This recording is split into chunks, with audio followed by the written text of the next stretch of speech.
In almost every country, the sentence sounds the same: the economy is tough, prices are rising, rent is climbing, loan payments feel heavier, job security feels thinner. People complain about inflation, about uncertainty, about how money disappears before the end of the month. And yet, one thing doesn't seem to change. Shopping malls are still crowded. Restaurants are still full. Online packages keep arriving at doorsteps every day. This isn't an illusion. It isn't just social media distortion.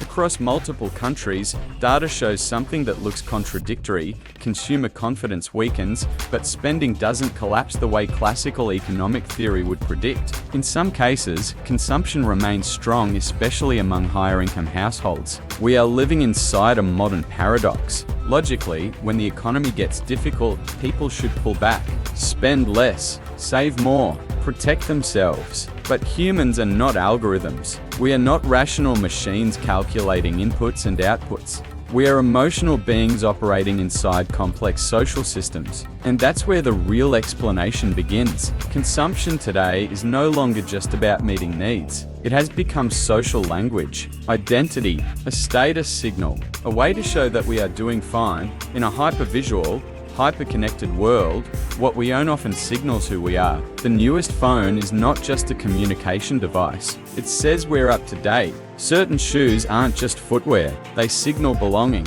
A vacation isn't just rest, it's proof that life is moving forward. Social media intensifies this dramatically. Every day we are exposed to curated highlights of other people's lives. Nobody posts their financial stress or the midnight anxiety of calculating bills. What we see are the best angles, the best filters, the best moments. The human brain isn't designed to distinguish between full reality and curated fragments. We respond emotionally to comparison. Without realizing it, we measure ourselves against standards that may not be realistic. And when we feel behind, we look for fast ways to catch up. Shopping often becomes the answer. Not because we're foolish, not because we don't understand money, but because buying something provides an instant sensation, a sense of control, a small achievement, a feeling of upward movement. In difficult economic times, that need for control becomes stronger. When many parts of life feel unstable, owning something tangible creates the illusion of certainty, something solid, something that clearly belongs to us. There's also a structural factor that makes consumption easier than ever. A few decades ago, buying expensive items required cash or complicated financing. Now it takes a single click. Credit cards, installment plans, buy now pay later systems, all designed to reduce psychological friction at the moment of payment. Behavioral science shows that the pain of paying decreases significantly when payment is delayed. We enjoy the product now and shift the burden to the future. The problem is that the future always arrives often with interest attached. When millions of people behave this way, household debt accumulates. But at the individual level, each decision feels small and reasonable. It's just a small installment, just this once. The discount is too good to miss. Discounts are another powerful trigger. The human brain is highly sensitive to perceived savings. We feel victorious when we get something cheaper even if we never needed it in the first place. The emotional reward of getting a deal often outweighs the rational question, do I actually need this?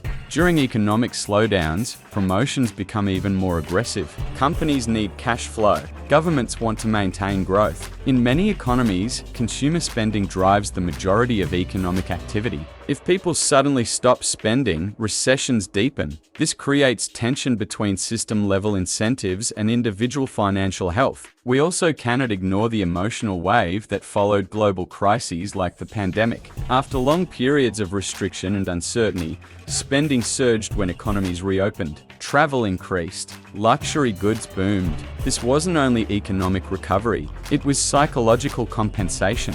After feeling trapped and powerless, people wanted to reclaim freedom. Spending became symbolic liberation, a statement that life was normal again, that they deserved enjoyment after hardship. Phrases like "you only live once" or "tomorrow isn't guaranteed" became powerful justifications. And they're not entirely wrong. Life is uncertain, but when uncertainty becomes an excuse to abandon planning altogether, financial vulnerability increases. There is another quieter force at play: lifestyle inflation. When income rises slightly, spending rises immediately. The restaurant that once felt luxurious becomes ordinary. The device that once felt sufficient becomes outdated. Small upgrades become habits. The problem is that social standards don't adjust downward during economic downturns. The pressure to maintain lifestyle remains. Downgrading feels like failure even when it's financially wise. For higher income households, the situation is different. They often have assets, investments, and financial buffers. They can continue spending even when economic sentiment turns negative. This keeps overall consumption data looking strong even though not everyone feels secure. For middle and lower income groups, the pressure is heavier. Living costs rise faster than wages. Yet the same consumer culture reaches everyone. Ads don't discriminate by income. Social media doesn't filter expectations by afford. The gap between expectations and financial reality creates tension, and tension often leads to short-term decisions that feel satisfying in the moment. Shopping can become emotional regulation. After a stressful workday, buying something small feels like a reward. After conflict or anxiety, online purchases provide instant distraction. In this context, consumption becomes a coping mechanism. The problem is that financial coping mechanisms are rarely free. When bills arrive, new stress emerges. The cycle can repeat itself. Stress leads to spending. Spending leads to financial strain. Financial strain leads to more stress. In the digital era, the distance between desire and ownership is almost zero. We see something, we want it. Within seconds, it's on its way to our home. There's no physical journey to a store, no cooling off period. The process is frictionless. We must also confront a harder truth. Some people choose to enjoy the present because they no longer trust the future. If the system feels unfair, if upward mobility feels blocked, if opportunities seem limited, the motivation to sacrifice today for tomorrow weakens. Why save for a future that feels unstable? Why restrict yourself if inflation erodes purchasing power anyway? These aren't irrational questions. They reflect skepticism about long-term stability. Still, there's a crucial distinction between healthy consumption and consumption driven by fear or emotional justification. Healthy consumption improves quality of life without sacrificing long-term security. Unhealthy consumption often masks anxiety with new packaging. The solution is not extreme minimalism. Modern economies require exchange and spending.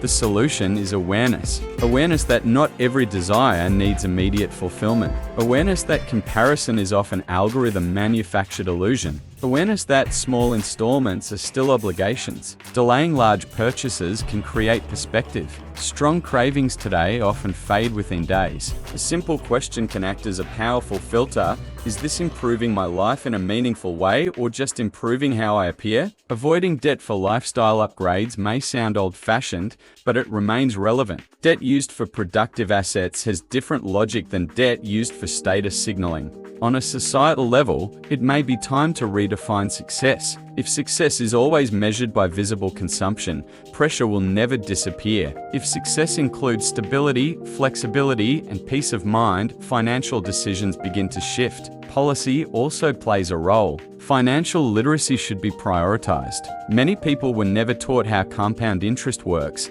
how debt risk accumulates, or how emergency funds protect against shocks. Without that understanding, individuals remain vulnerable in systems optimized for easy consumption. The economy will continue to cycle. Expansion and contraction, optimism and fear. New products will launch. Trends will evolve.